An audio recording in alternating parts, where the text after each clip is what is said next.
दोस्तों और साथियों, एक 38 साल की बेहद खूबसूरत विधवा महिला जिसका नाम आंचल होता है, वो अपने ढाबे पर कामकाज कर रही होती है। उसका ढाबा अच्छा खासा चल रहा होता है, अच्छी उसकी आमदनी हुआ करती थी। लेकिन दोस्तों, जैसे ही आज के दिन शाम का समय होता है, तो शाम के समय उसके इस ढाबे पर एक 16 साल का बड़ा ही हैंडसम नौजवान लड़का आता है, जिसका नाम नवीन होता है। नवीन उस विधवा मालकिन आंचल के पास आकर कहने लगता है कि मालकिन, मुझे आपके ढाबे पर अगर छोटा मोटा कोई काम मिल जाए तो बड़ी मेहरबानी होगी। मुझे कोई भी कामकाज देने को तैयार नहीं है। कोई कहता है कि तुम्हें महीने के 2,000 रुपए मिलेंगे, और कोई कहता है कि तुम्हारी उम्र बहुत कम है, इसलिए हम तुम्हें काम पर नहीं रख सकते हैं। लेकिन वो विधवा महिला जब उस हैंडसम नौजवान लड़के को देखती है, तो देखने के बाद उसको कहने लगती है कि तुम मेरे ढाबे पर कामकाज करना शुरू कर दो, और इसके लिए मैं तुम्हें हर महीने के 5,000 रुपए दे दिया करूंगी। और इस तरह से दोस्तों, वो लड़का नवीन बेहद खुश हो जाता है। लेकिन नवीन नहीं जानता था कि इस विधवा मालकिन ने उसको अपने ढाबे पर किस इरादे से रखा था। दोस्तों, इसके बाद लगभग 10 दिन का समय गुजर जाता है। देखते ही देखते ढाबा दिन दोगुनी रात चौगुनी तरक्की करने लगता है, और पैसों की बरसात भी होने लगती है। दोस्तों, इस वजह से खुश होकर ये मालकिन एक रात इसको अपने घर पर ले जाती है। और दोस्तों, आज की रात नवीन और इस विधवा महिला के बीच क्या होने वाला था, ये नवीन भी नहीं जानता था। दोस्तों, आज की रात में आखिरकार इन दोनों के बीच में क्या हुआ था, चलिए जानते हैं पूरी कहानी के माध्यम से। दोस्तों, कहानी में आगे बढ़ने से पहले बस केवल आपसे वही एक रिक्वेस्ट है कि आप अपने इस चैनल को सब्सक्राइब कर लें और वीडियो को एक लाइक कर दें। दोस्तों, आप जहां कहीं से भी हमारी वीडियोस को देखते हैं, आप अपना प्यारा सा नाम और सिटी का नाम कमेंट बॉक्स में जरूर लिखें, ताकि दोस्तों आने वाली वीडियोस में मैं आपका नाम ले सकूं। नमस्कार दोस्तों, मैं कुलदीप राणा। आज की हमारी सच्ची कहानी की शुरुआत होती है राजस्थान के गुलाबी नगरी जयपुर से। और जयपुर के अंदर ही दोस्तों एक छोटा सा गांव पड़ता है, जिसका नाम धौलपुरा गांव होता है। इसी धौलपुरा गांव में रहने वाला 16 साल का एक लड़का, जिसका नाम नवीन होता है। नवीन स्कूल में तो पढ़ाई करने के लिए जाया करता था, लेकिन पढ़ाई के नाम पर वो अपने दोस्तों के साथ मटर गश्ती किया करता था, बस अपनी मस्ती में धुन रहा करता था। लेकिन उसका पिता ब्रजेश अपने बेटे नवीन को एक बात समझाया करता था कि बेटा, पढ़ाई लिखाई कर लो, और पढ़ाई लिखाई करके ही तुम्हारा जीवन संवर सकता है। लेकिन नवीन एक ऐसा लड़का होता है कि अपने पिता की बात को एक कान से सुनता था और दूसरे कान से निकाल दिया करता था। आखिरकार दोस्तों, नवीन कुछ महीनों बाद परीक्षा देता है, और कुछ महीने गुजरने के बाद जब उसकी 10वीं कक्षा का रिजल्ट आता है, तो नवीन इस कक्षा में दूसरी बार भी फेल हो जाता है। और इस तरह से जब वो फेल हो जाता है, तो ब्रिजेश अपने बेटे नवीन को अपने पास बुलाता है, उसको डांटता है, फटकारता है, और उसकी पिटाई भी कर देता है। अब ये पिटाई वाली बात उसको बहुत बुरी लगती है। दोस्तों, उसी रात तकरीबन रात के 11 बजे के आसपास नवीन अपने घर में चोरी चुपके से बहुत बड़ी चोरी करता है। अपने पिता की अलमारी से बहुत सारे पैसे चुरा कर उसी रात अपने घर से निकल जाता है। दोस्तों, जैसे ही वो अपने घर से निकलता है, किसी न किसी तरीके से वो जयपुर के अंदर पहुंच जाता है। और जयपुर में पहुंचने के बाद दोस्तों 10 दिन तो वो उन पैसों के बलबूते पर अपने गुजार लेता है। लेकिन 10 दिन बाद जब उसके वो पैसे खत्म हो जाते हैं, तो फिर वो चिंता में पड़ जाता है। उसको काम काज भी कहीं नहीं मिलता है। लड़का कई जगह पर काम काज की तलाश करता है, लेकिन जब उसको काम काज कहीं भी नहीं मिलता है, तो वह एक ढाबे पर पहुंच जाता है। और ढाबे पर पहुंचने के बाद जब वो देखता है कि एक बड़ी ही खूबसूरत महिला उस ढाबे पर काम कर रही होती है। उस महिला का नाम आंचल होता है।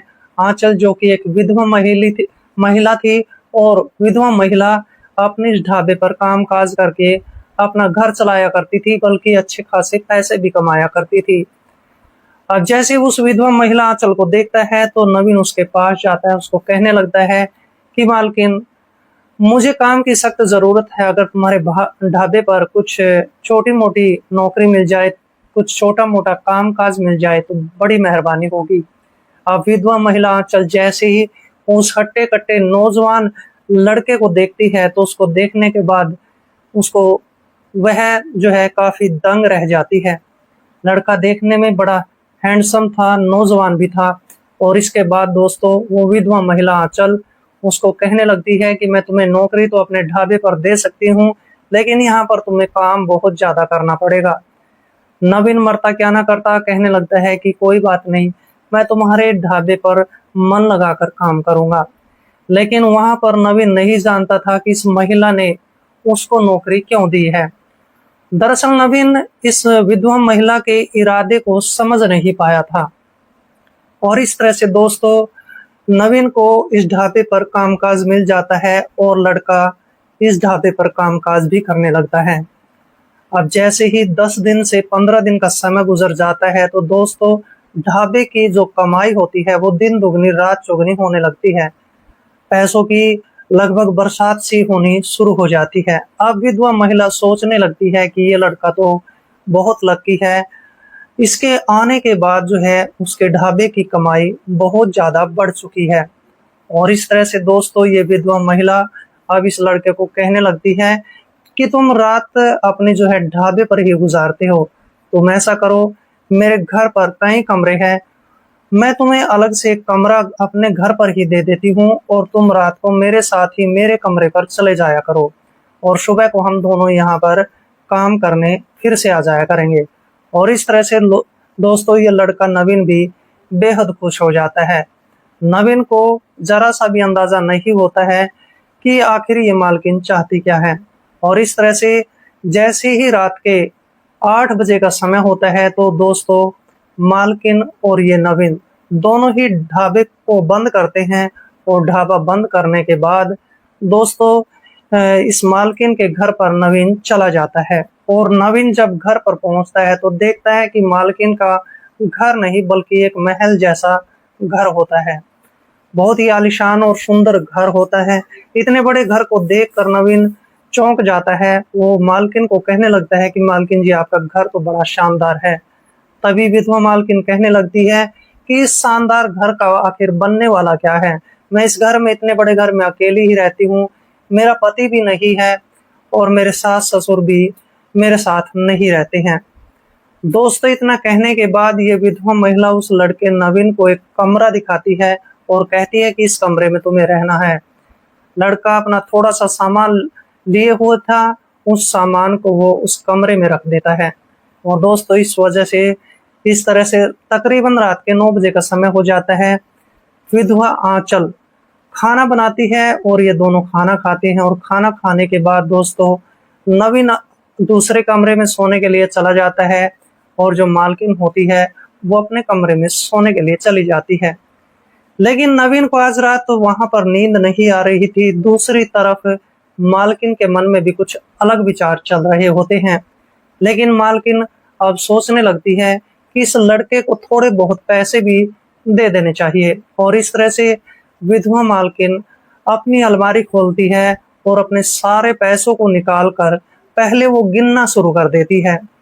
जैसे वो पैसे गिन रही होती है तो दोस्तों अचानक से नवीन अपने कमरे से बाहर निकलता है और उसके कमरे में चला जाता है। और कमरे में जाने के बाद जब वो देखता है कि मालकिन के सामने पैसों का ढेर लगा हुआ था। इतने पैसे नवीन ने अपनी जिंदगी में देखे नहीं थे। उन पैसों को देखने के बाद नवीन सोचने लगता है कि मालकिन के पास तो पैसा भी बहुत है।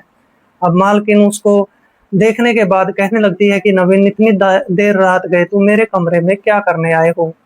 तभी नवीन कहने लगता है कि मालकिन जी मुझे याद आया, आज मेरा जन्मदिन था और मैं अपना जन्मदिन मनाना चाहता था, लेकिन रात हो चुकी है और अब वो दिन भी सारा गुजर चुका है।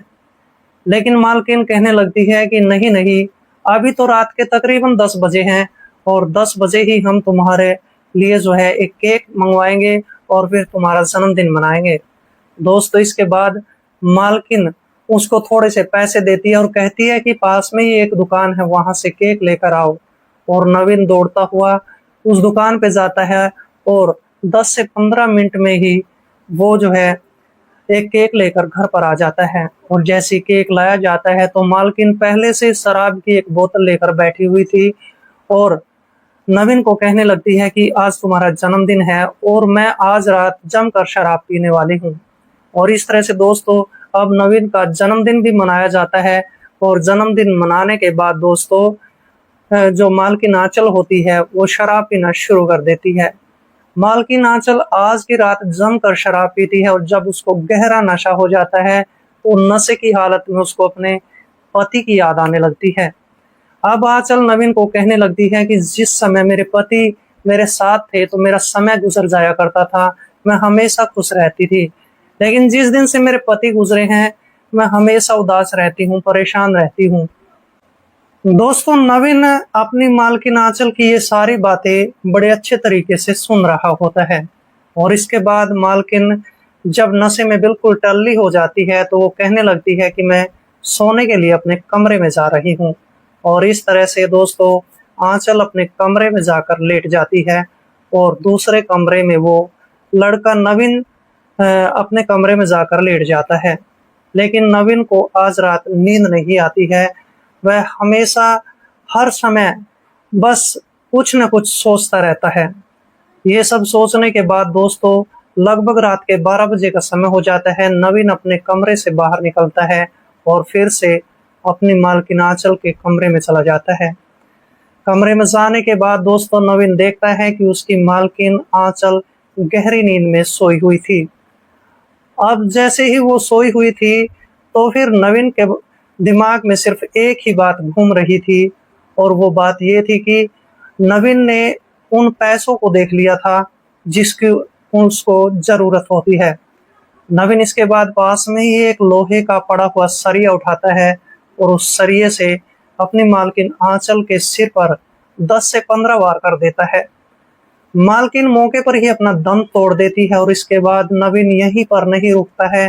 नवीन अलमारी खोलता है, सारे पैसे निकालता है और पैसे निकालने के बाद यहाँ से रफू चक्कर हो जाता है।